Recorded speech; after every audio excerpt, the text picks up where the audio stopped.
Okay, y'all, so let's get into it with this dating life, how dating can be super dangerous. Please don't judge me. All my eyelashes is falling off. I look cray. Cry. Anywho, so this man named Maxwell and this girl named Saeed, or is it Saeed. I would like to get her name correct. Somebody help with the story. This story, I just saw it on my Instagram timeline, and I wanted to include you guys in on my reality of dating. My love life is hilarious. It's for jester and jokes, and I'm welcoming you guys to witness this because I get thrown all the craziness in dating. However, when it comes to dating, we do have to be extra cautious. We have to be careful for nothing, and we have to be dangerous. We have to remain dangerous just in order to save ourselves out of situations, especially being a black woman in America attempting to date. Because the man named Maxwell unalived Saeed, and her body was found in pieces. And this man even had a girlfriend who helped him. And this was an Anglo-Saxon male and an African-American female. And so because I do date interracially, I have to date extra cautiously. And at this point, it's giving, I don't even want to anymore, because every time I turn around to attempt to date, I see some shenanigans that are extremely violent, extremely traumatizing, and extremely unnecessary when it comes to human safety. I will keep all my love to myself. So heart on lock, and my Garfield is in the bag. I'm celibate. I date and I'm celibate. I am celibate and I date. And I have been very keen about dating and not sleeping with anybody, because dating is just time spent with somebody, but to sleep with someone is to connect, and I'm not connecting.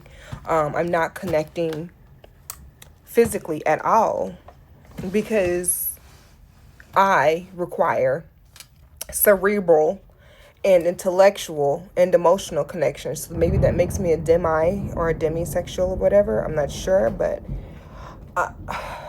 yeah. But when it comes to these crazy stories, I feel a duty to report and review or just comment on what's happening, because it's really sad. It's crazy that you know it seems like the dating pool just keeps getting more dangerous and more dangerous, especially as a woman of color in America. No, I'm a black woman. I'm fluorescently black, but I'm just saying just for a lot, because Miss Saeed, I want to call her Sade. Sade was not the only person to face this evil fate of being harmed while on a date. And I want to give prayers and upliftment to her, because I mean, she was adorable, but she was just a girl. She was just a girl in the world. She was like 19, no more than 25. I would not, no less than 25. But Matthew, with his Anglo murderous mindset, had to take her life. And for what reasons? No reasons will be justified in the taking of someone's life who was searching for love. Because when you date, you're typically searching for love, attention, affection, connection. Everybody dates for different reasons and purposes.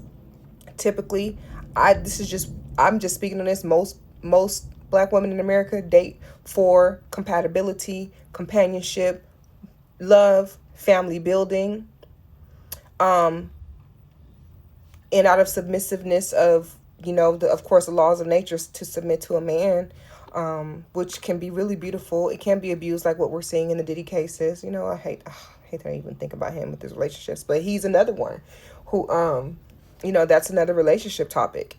When it comes to these men, it's scary, because there's Diddy's out here and there's Matthews out here. So it's like, what is the safest way to date these days? Now, me personally, I've been an internet dater since 2002. That's real sound effects. That's the Lord talking with me. Yes, Lord, chime in with me, don't you? Please. Okay? And that means I need to stop. So I have stopped. I'm actually on Facebook dating, and I'm not really liking what I'm seeing. It's like a whole bunch of unserious men who are pretty much putting in their profiles that they just want to kick it and have fun. And they sound like these YNs. These old white men that sound like these young YNs when it comes to relationships, believe it or not. And so, yes, I will be bringing my relationship experience here for satire, for judgment. I don't care. It's like, you guys can't condemn me to hell over my past and what I've walked through, right? So the coals of fire that I've walked on, I will be bringing here. And if you want to make my feet hot again, go ahead and do what you need to do. But, take what you can use here and leave the rest. Fruit in, junk out. So, when it comes to dating, okay, we're at the end of May. I went on 4 dates this year. Okay, trying to catch y'all up a little bit. I went on 4 dates this year. And where's this ring come from? This is my celibacy commitment ring. This comes off when the draws come off. Okay, I'm not married, but I'm committed to me and Giodi. Giodi first, me second. I'm second. I am second. Okay. So, but when it does come to dating, I've been on 4 dates this year. And I will say all 4 have been like so epically weird that I thought I was being punked. And I'm not a celebrity, so who gonna punk me? So I'm like, what is this about? I feel like the Lord, okay, God is funny. God is the best joker. He's the best comedian ever. And I've been rolling when I go on my dates. So I'm like, if this is funny to me, it has got to be funny to somebody else out there. So please feel free to live vicariously through me and journey with me on these weird dates. Now it's 6:20 p.m. on a Monday evening. It is storming here in Dallas, Texas, and I was supposed to go on my 5th date tonight on Memorial Day, but it's storming out. So I just contacted him and asked him if he would like to either rain check or does he still want to go out and get something?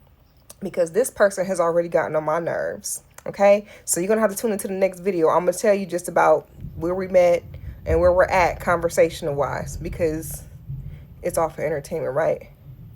So I'm gonna tell you where we're at in the next video. But when it comes to dating, I do please urge you women, please don't go out no dates getting drunk with these men you don't know.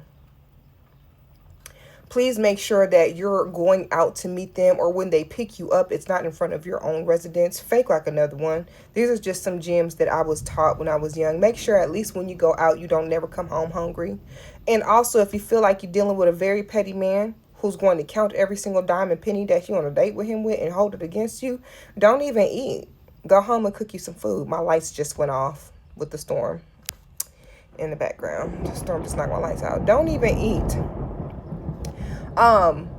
Just, have maybe a sip of something, but I definitely do not suggest anybody go drinking on your first date with a man. If you do order a drink, sip it, not too much. Yes, sweet child. Come in. I know it came off, but it's back on, baby. Turn it back on. It's back on. It's back on. I know, it's the storm.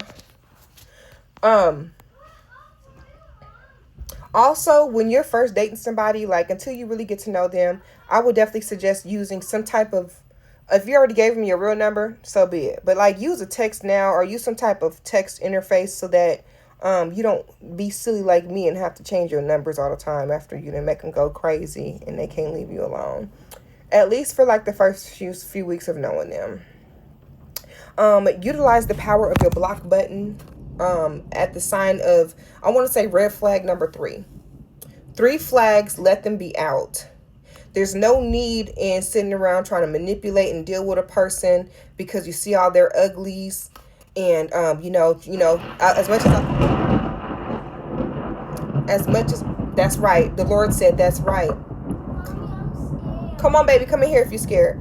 I understand the whole sprinkle and Machiavelli measure. Come in, babe. You can go ahead and try to use them jeez. You can, manipulate the situation and get money out of them. But I think at the end of the day, you a black American woman or even an American woman, what you need to use a man for when we get money on our own. We niggas with money now. We don't need niggas with money. So, however, but if your money is the aim and the angle, go ahead and deal with what you can at capacity, because I don't have the capacity to be dealing with some external drama from a man when my life is happy and seamless and great and nice and peaceful and beautiful, and I lay up with a Garfield every night that they want to get to. You know what I'm saying? So, anyway, just take heed. Leave what you don't like. Take what you need. And the next video is going to be about the date that I'm getting prepared to go on or not because it's weather. No, I'm not going to go. We need a rain check. Let's see what he say about it. Okay, period. I'm about to go have a conversation with him about this evening because we're supposed to be on about